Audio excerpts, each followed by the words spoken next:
The SketchExplorer application has this little compass with what kind of looks like a world behind it. So if we click on that, you're immediately brought up into one of the activities. In this case, this is Meet the Tools, the straight edge, just to give you an idea of what's going on. And it gives you the background on what a straight edge is.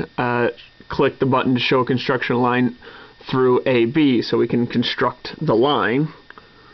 And when you construct the line, we see that demonstration of what the straight edge would look like, and then we create that line. It creates that line.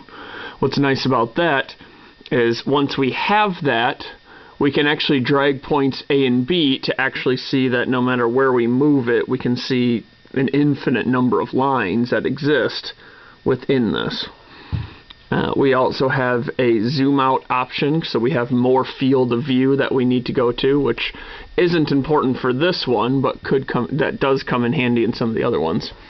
What we're going to do here is go to a different one. I want to go through algebra, slope. Slope is a very common topic in algebra, and it gives a little background on what slope is.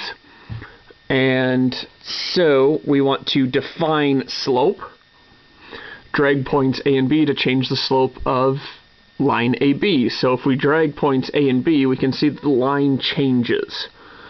And what students can observe here is that when you adjust, you're adjusting the slope, we're adjusting the steepness of the line. So they kind of figure out how slope is represented graphically that way. To figure out a little bit more about it, we can show the triangle. And when we show the triangle, it draws the slope triangle, another concept that's mentioned often. Illustrates rise over run. Rise 3 units, run 7 units. You can see the blocks. You can see how it's written out.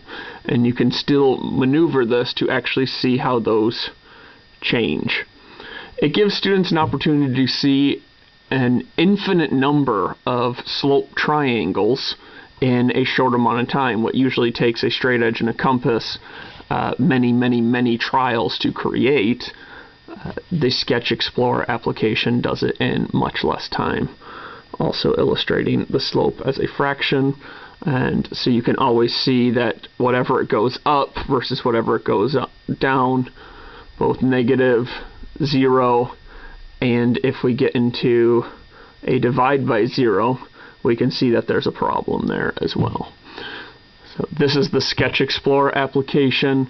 It goes through many different types. We have measuring slope, 2 lines, estimating slope, as well as several geometry concepts.